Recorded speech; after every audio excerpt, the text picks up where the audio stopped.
ప్రతి క్షణం సమాజం కోసం మీ మిత్ర న్యూస్. విడాకులు అనే పదం నేడు సర్వసాధారణమైపోయింది.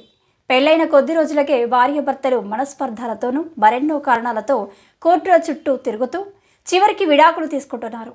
ఇందులో మనసులకే కాదు జంతువులకు, పక్షులకు కూడా విడాకులు ఉన్నాయని చెబుతున్నారు. అసలు పక్షులు ఏమిటి, విడాకులు ఏమిటి అనే విషయం ఇప్పుడు మనం చూద్దాం.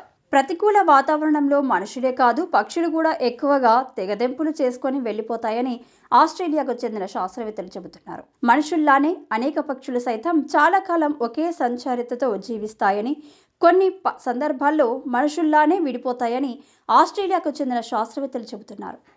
మాక్వారీ విశ్వవిద్యాలయానికి చెందిన పరిశోధకులు సీషెల్స్ ద్వీపాల్లో కనిపించే సీషెల్స్ వార్బ్లర్ అనే పక్షులపై అధ్యయనం జరిపారు. ప్రతికూల వాతావరణ పరిస్థితులు ఏర్పడినప్పుడు ఈ పక్షులు ఎక్కువగా విడిపోతున్నట్టు వీరు గుర్తించారు.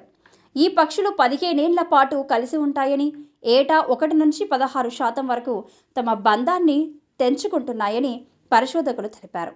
సంతానోత్పత్తి సమయంలో వర్షాలు ఎక్కువగా ఉన్నప్పుడు లేదా ఎండలు ఎక్కువగా ఉన్నప్పుడు ఈ పక్షులు ఎక్కువగా విడిపోతున్నట్టు గుర్తించామని చెప్పారు.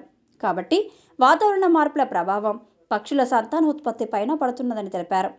మనసులో లాగే పక్షులకు కూడా ఆహాభావాలు ఉంటాయని, కొన్ని ప్రతికూల పరిస్థితుల్లో, ప్రతికూల వాతావరణాలలో అవి తప్పకుండా ఎక్కువ శాతం విడాకులు తీసుకుంటాయని శాస్త్రవేత్తలు చెబుతున్నారు.